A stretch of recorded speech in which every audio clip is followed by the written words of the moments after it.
छत्रपती संभाजी महाराज यांच्यावरती छावा चित्रपट आल्यानंतर नव्या पिढीला छत्रपती संभाजी महाराजांचा इतिहास जाणून घेण्याची ओढ निर्माण झाली आहे। कराडमध्ये सुद्धा या चित्रपटानंतर छत्रपती संभाजी महाराजांचा इतिहास उलगडण्याचा प्रयत्न करण्यात आलाय, मात्र तो रांगोळीच्या माध्यमातून। साक्षी शहा यांनी 28 दिवस अथक परिश्रम करून छत्रपती संभाजी महाराजांची संपूर्ण कारकीर्द रांगोळीच्या माध्यमातून या ठिकाणी साकारलेली आहे।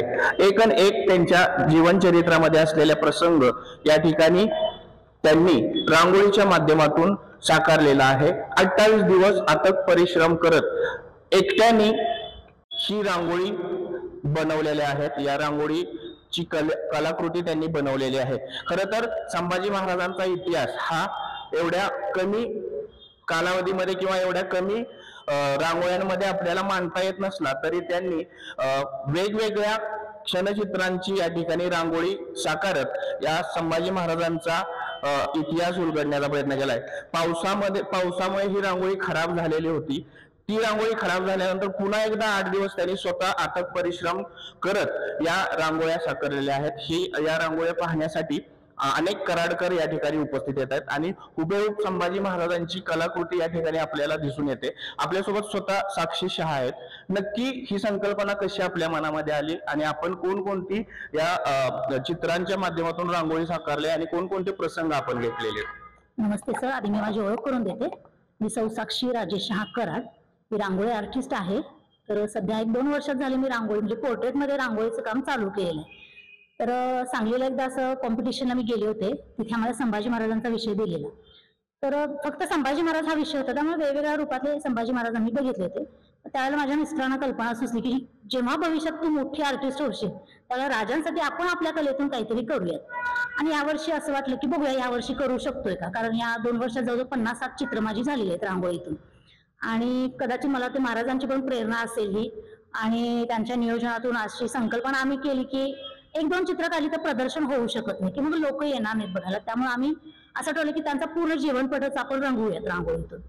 आणि पूर्णतः त्यांची साथ होती मिस्टरांची। मुलांनी पण सांगितलं तुला मम्मी करायचं, कारण आमच्या परीक्षा आहेत, आमचं आम्ही बघतो काय असेल ते, असं म्हणून जोर धरला। आणि मी जी अमोल कोल्हे सरांची स्वराज्य रक्षक संभाजीची सिरियल झाली 5-7 वर्षापूर्वी, ती मला खूप भावली होती म्हणून मी सहज अभ्यास करायला गेले त्यातून।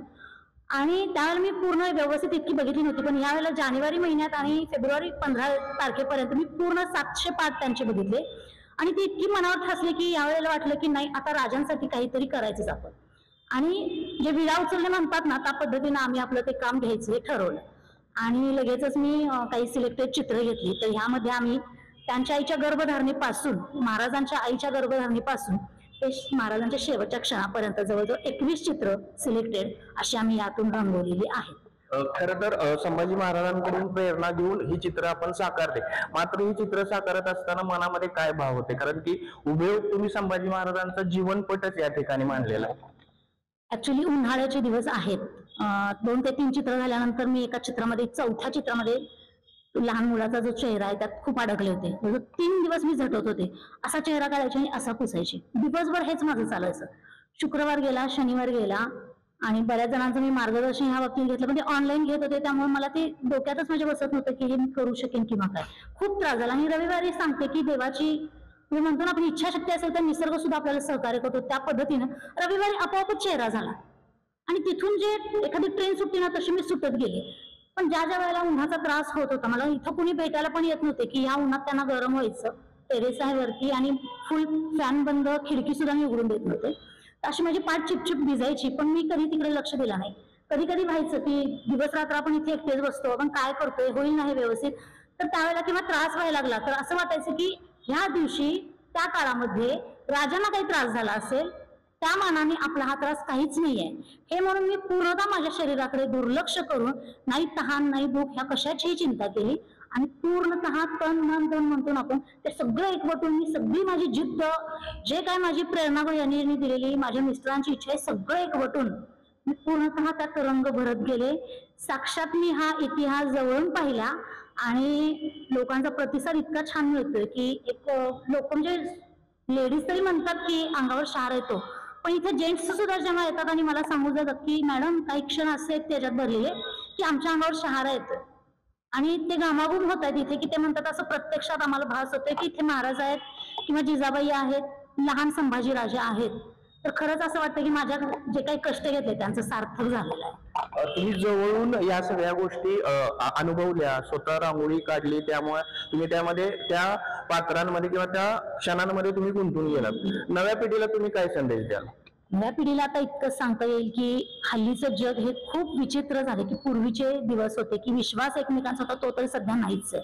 आणि लहान मुलांना जे काही पाहिजे ते सध्या नाहीये. ती मुला इतकी म्हणजे जे काही आता नवीन सगळे माध्यमं जे निघलेले, जे ऍक्च्युली मोबाईल म्हटलं तर मोबाईल किंवा टीव्ही माध्यमं खूप विचित्र गोष्टी आहेत की मुलं नको त्या गोष्टींकडे डायव्हर्ट होताना दिसत आहेत लहान वयातच.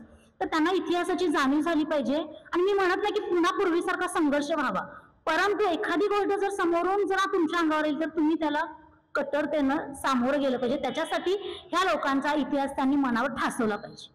अगदी समर्पक अशा भावना साक्षी यांनी व्यक्त केलेल्या आहेत. खरं तर संभाजी महाराजांना अभिवादन करण्यासाठी आपण जेवढं करू तेवढं कमी असणार आहे. मात्र साक्षी शाह यांनी हा केलेला प्रयत्न सुद्धा अतिशय असा चांगला आहे. यापुढे भविष्यामध्ये आपल्या महाराजांचा जो इतिहास आहे तो अनेक पिढ्यांपर्यंत जाण्यासाठी हा एक छोटासा प्रयत्न म्हणावा लागेल. व्हिडिओ जर्नलिस्ट अमोल टकले सह अभय कुमार देशमुख, श्रेष्ठ महाराष्ट्र, कराड.